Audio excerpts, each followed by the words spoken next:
जय हिंद साथियों। आज हमारे साथ हैं जीव विज्ञान की व्याख्याता श्रीमान सुभाष जी पारिक। तो सर, पहले तो अपने बारे में कुछ थोड़ा परिचय। देखो, अपने बारे में जहाँ तक परिचय की बात है, पिछले 15 से 16 साल से मैं बायो का टीचर रहा हूँ रेगुलर।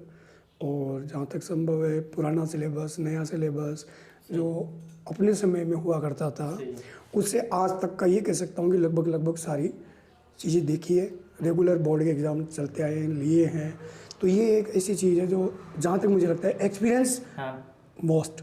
तो एक्सपीरियंस के आधार पर अगर हम देखें तो ऐसा लगता है कि हाँ, शायद अपन कुछ बच्चों के लिए कर सकते हैं। अभी बोर्ड के एग्जाम है, तो आपके हिसाब से आने वाले जो 20 से 25 दिन है, इनमें बच्चों की क्या रणनीति रहनी चाहिए?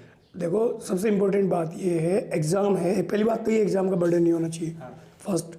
सेकंड चीज़ ये है कि टाइम मैनेजमेंट बहुत अच्छा होना चाहिए। जो जनरली क्या करते हैं फैकल्टी वाले कि अपने ओपनल का ध्यान रखते हैं। ओपनल अपनी जगह है, कंपलसरी अपनी जगह है। कंपलसरी मोस्ट इम्पोर्टेंट अपन मानते हैं इसको, क्योंकि डिवीज़न मेकिंग यही होती है। जनरली फैकल्टी वाले लड़के सब अपनी जो ओपनल है उनकी तैयारी करते हैं। यही चीज़ नहीं है। पिछले 3-4 सालों में ये देखा गया है कि हिंदी और इंग्लिश इनकी परसेंटेज तोड़ती है। 60%, 65%, 70%। इन कंपेरिजन जो ऑप्शनल है उसके अंदर 90% तक इजीली मार्किंग मिलती है इनको। तो ये लापरवाही सबसे बड़ी है। और जो टाइम बचा उसमें टाइम टेबल के साथ कंपलसरी को साथ लेकर पढ़ें तो ज़्यादा बेटर रहेगा।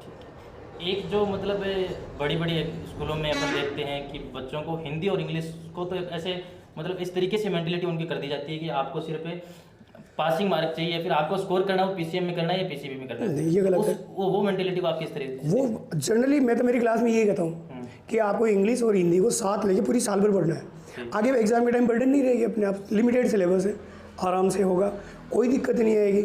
बशर्ते हम उसको फॉलो करें। और हर टीचर को यही चाहिए कि उनको प्रॉपर्ली गाइड करें। हर टीचर अपनी फैकल्टी को बोलता है, मैं नहीं बोलता कभी भी, और नहीं बोलना चाहिए जहाँ तक है। तो जहाँ तक हो ओपनल के साथ कंपलसरी को लेकर चलना चाहिए, वो ज़्यादा बेटर है। दूसरा सवाल सर मेरा ये है कि भाई अभी लास्ट 1-2 दिन की अपडेट की हम बात करें तो ग्रेजुएशन के लिए 12th के जो परसेंटेज है उनकी बाध्यता जो है वो उठा दी गई है। तो इससे बच्चों की मानसिकता पर कोई फर्क पड़ेगा या फिर क्या कुछ? देखो, आज की पढ़ाई है कंपटीशन की, उसमें परसेंटेज कम आना किसी स्टूडेंट की क्वालिटी को प्रभावित नहीं करता। सही हो सकता है वो साइड में अपनी कोई तैयारी कर रहा हो, और ये भी कारण हो सकता है परसेंटेज कम आने का, लेकिन इसका मतलब ये कभी नहीं आंकना चाहिए कि हमारी क्वालिटी कम है। कंपटीशन का टाइम है, कंपटीशन के अकॉर्डिंग आदमी को तैयारी करनी चाहिए। रही बात कॉलेज की, तो कॉलेज में जाकर क्या मिलता है अपने को? डिग्री सफिशिएंट नहीं है। अगर आपको प्रॉपरली डिग्री करनी है तो आप परसेंटेज के ऊपर ज़्यादा वॉच करो। आपको कंपटीशन देखिए कहीं अलग सेक्टर में जाना है तो आप साइड में अपनी प्रॉपर स्टडी के साइड में कंपटीशन आइटम ले सकते हो। उसमें परसेंटेज की कोई विशेष भूमिका नहीं है। मोस्टली मैथमेटिक्स वाले हैं, उनके लिए ज़रूर परसेंटेज कंपलसरी है। एयरफोर्स, नेवी, इनमें एक अपनी डेडलाइन बनाते हैं, उनके आधार पर इनको परमिशन लेटर अलॉट होता है। तो उनकी फर्स्ट पॉइंट्स ये होनी चाहिए कि मेरे को 70-75% मार्क्स लाने हैं। उसके बाद में अगर वो कंपटीशन तय करते हैं कोई दिक्कत नहीं है। ठीक है भाई, ज़्यादातर स्कूल में देखते हैं या फिर कहीं पे भी अपन देखते हैं तो जो टॉपर्स बच्चे यानी अब 85 से क्रॉस है या 90 से क्रॉस जो बच्चे हैं उनके ऊपर स्कूल मैनेजमेंट पूरा फोकस रखता है। टीचर्स भी भाई इनडायरेक्टली आप मानो कि भी फोकस रहता ही है। तो जो एवरेज बच्चे हैं उनके लिए क्या है? उनके लिए सबसे पहली बात तो ये है कि वो अपना लेवल 60% तक बनाते हैं ना, उसमें कोई प्रॉब्लम नहीं आती।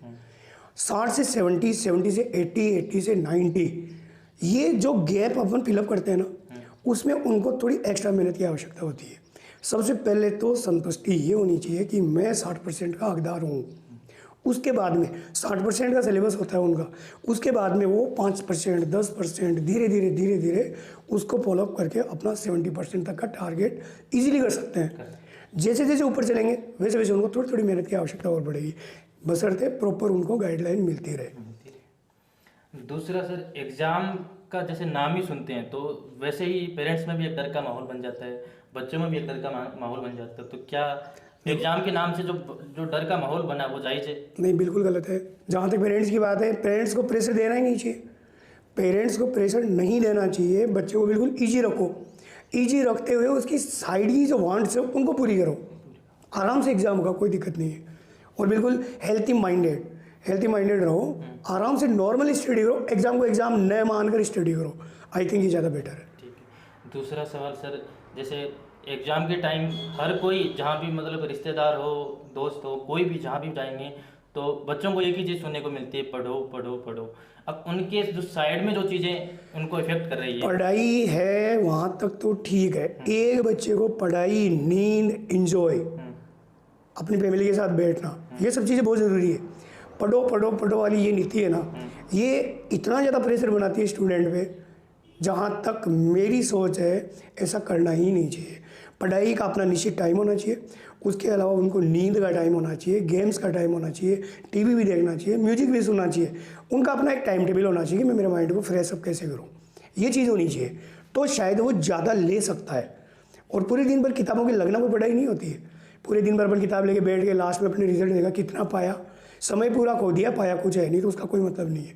इसके बजाय आप नींद लो, रेस्ट करो, बातें करो, अपना थोड़ा बहुत इंजॉय करो, वो ज़्यादा बेटर है।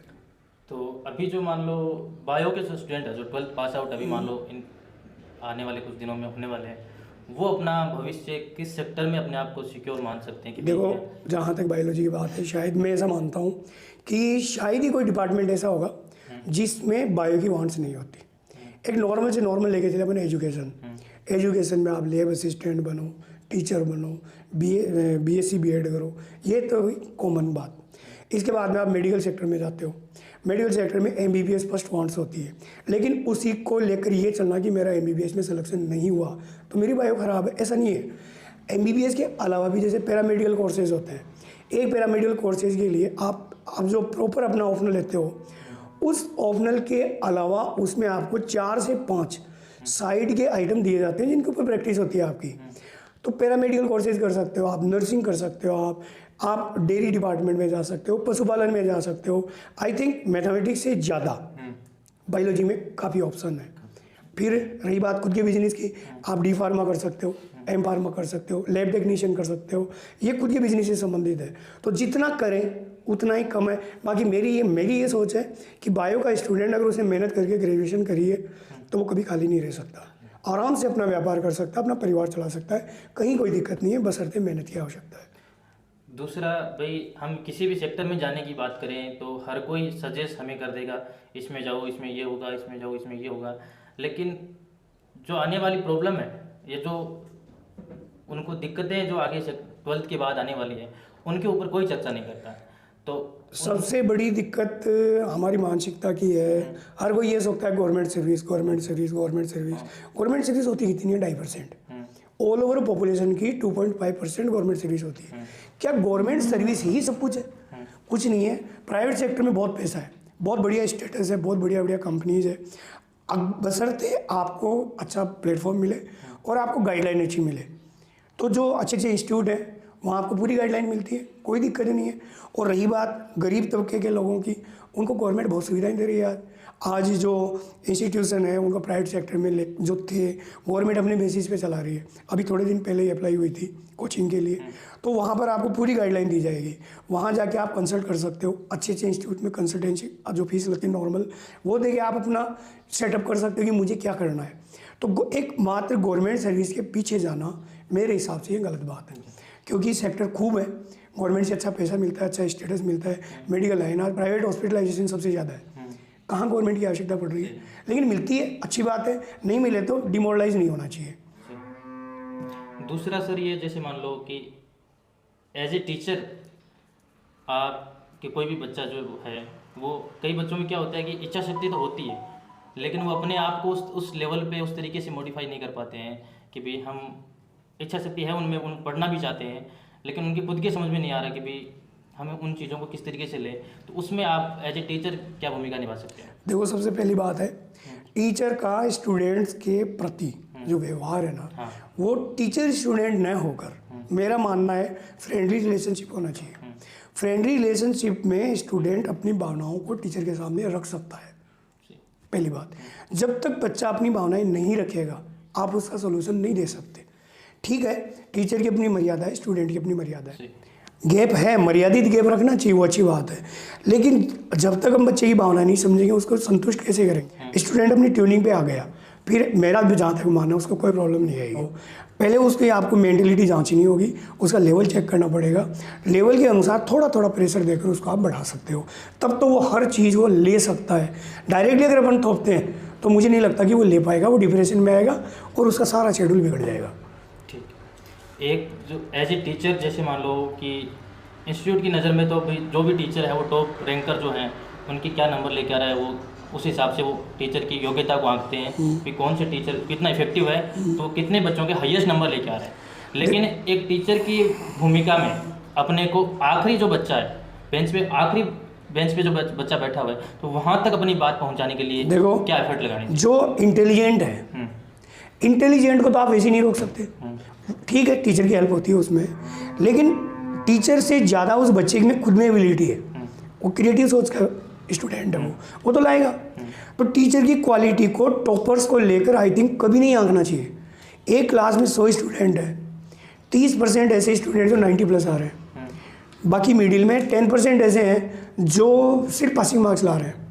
मेरे हिसाब से उन पासिंग मार्क्स की क्वालिटी पर टीचर की क्वालिटी को आंकना चाहिए, वो उनमें कितनी प्रोग्रेस ला सकते हैं, वो उनकी रियल क्वालिटी है। और रियल बात यही है कि जो इंटेलिजेंट उसको तो आपने दिया क्या, गाइड किया आपने उसको, उसने मेहनत करी है। और जनरली क्या होता है स्कूल में ये देखने को मिलता है, हर स्टूडेंट के परसेंटेज का क्रेडिट टीचर्स लेना चाहते हैं। मैं मानता हूँ टीचर्स का योगदान है, लेकिन आप उन बच्चों का क्रेडिट क्यों नहीं ले रहे जो सिर्फ पासिंग मार्क्स पे है। उन बच्चों में आपने कितना सुधार किया, वो 60% पे थे, आपने 70 के लिए उनमें क्या किया। आप दावे के साथ ये कह सकते हो कि ये बच्चे 60% पे थे, इन बच्चों को मैंने 70-80% तक लाया। वो चीज़ ज़्यादा मायना रखती है, क्योंकि स्वाभाविक बात है वो कमज़ोर रहे हैं, उनकी कमज़ोरी को आपने हटाया कैसे, वो क्वालिटी टीचर की होनी चाहिए। वो आप उसके लिए क्या करते हो, एक्स्ट्रा क्या दे रहे हो उनको, वो चीज़ ज़्यादा बेटर है। दूसरा सर, जैसे मान लो अभी लास्ट 2 साल अपने एजुकेशन के मामले में तो एकदम जीरो ही मान के चलो, बिल्कुल सही है, ठीक है।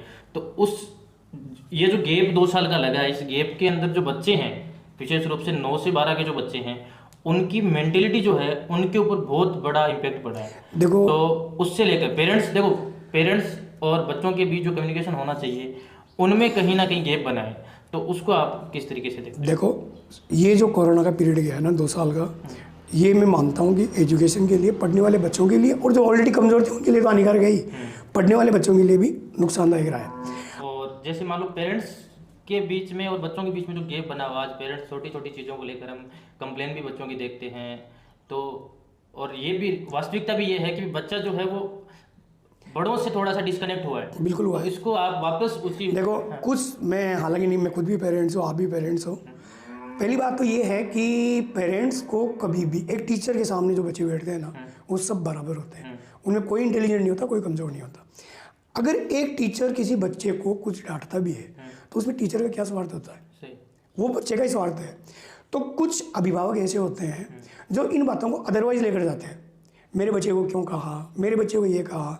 तो फर्स्ट तो मैं मानता हूँ कि टीचर्स को उनके पेरेंट्स से कांटेक्ट करना चाहिए, कांटेक्ट करके उनको अपने विश्वास में लेना चाहिए कि आपका बच्चा कमज़ोर है, हम इसको थोड़ा प्रेशर में लेकर, थोड़ा ज़्यादा नहीं, नॉर्मल जितना वो सहन कर सके लेकर करते हैं। तो आपकी क्या भूमिका है इसमें, तो पेरेंट्स को अपने को गाइड करना पड़ेगा।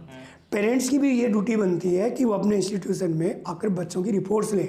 जनरली ये देखने में आता है बच्चे के नंबर कम आते हैं, बच्चे की थोड़ी बहुत टीचर खिंचाई कर देता है, तो पेरेंट्स कंप्लेंट लेकर आते हैं। मैं तो ऐसे पेरेंट्स को डायरेक्टली ये बोलता हूँ, भाई आप साल भर में अपने बच्चे को संभालने कितनी बार आए।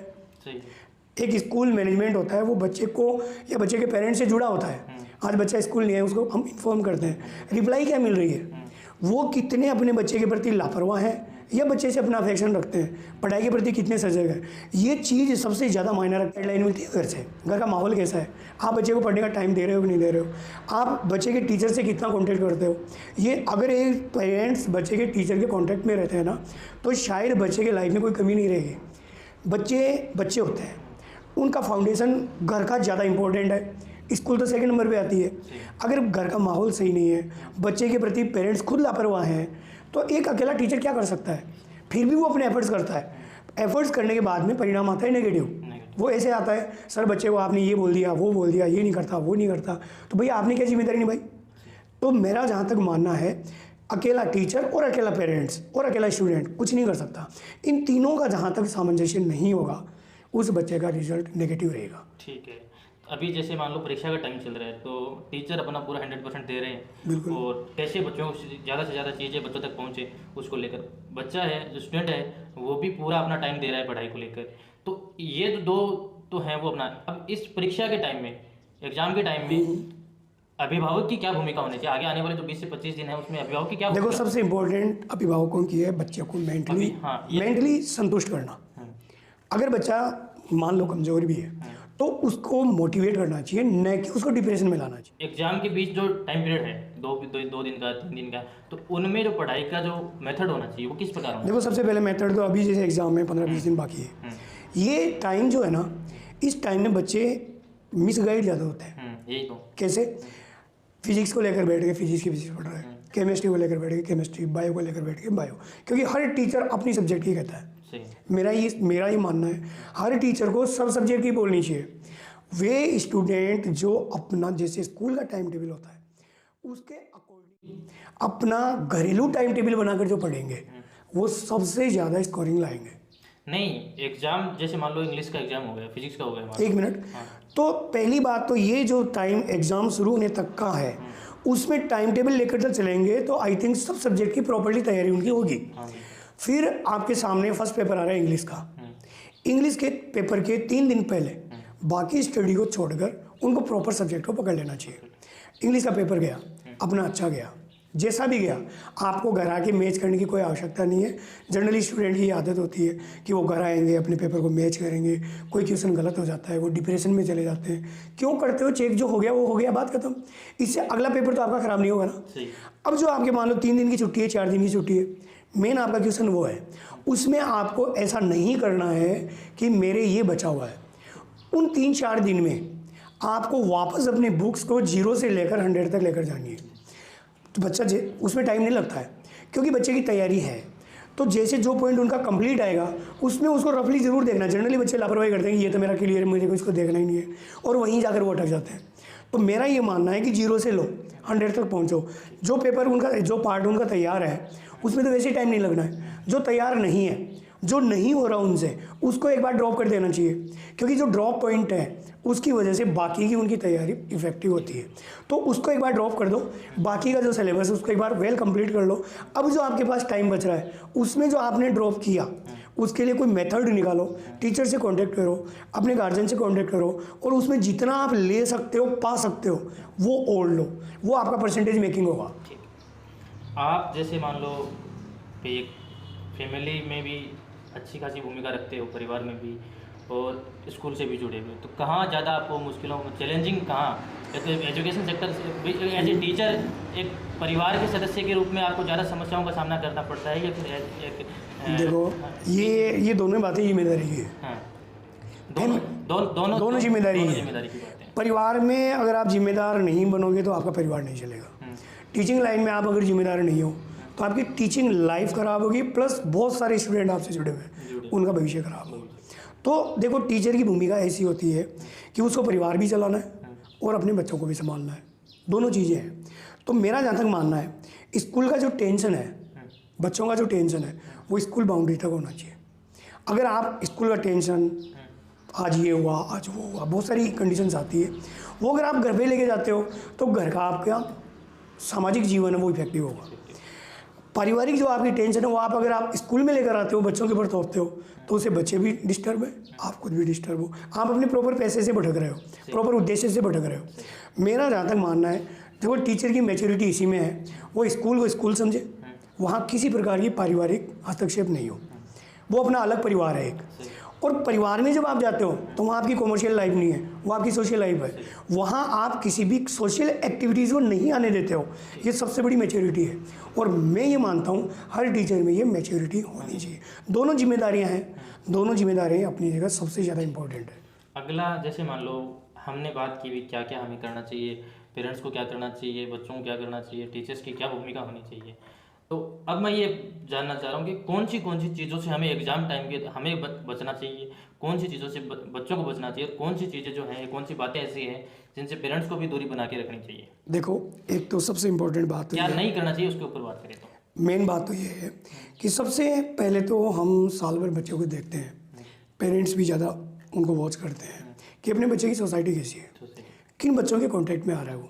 अगर एक स्टूडेंट अपने बराबर के स्टूडेंट से कांटेक्ट करता है तो उसमें आई थिंक कोई प्रॉब्लम नहीं है, क्योंकि वो अगर सब्जेक्ट वाइज कांटेक्ट करता है तो करना चाहिए उसको, उसे बात करेगा, 2 चीज़ें उसको सीखने को मिलेगी, कोई चैप्टर रह रहा है तो उसके बारे में उसको जानकारी मिलेगी।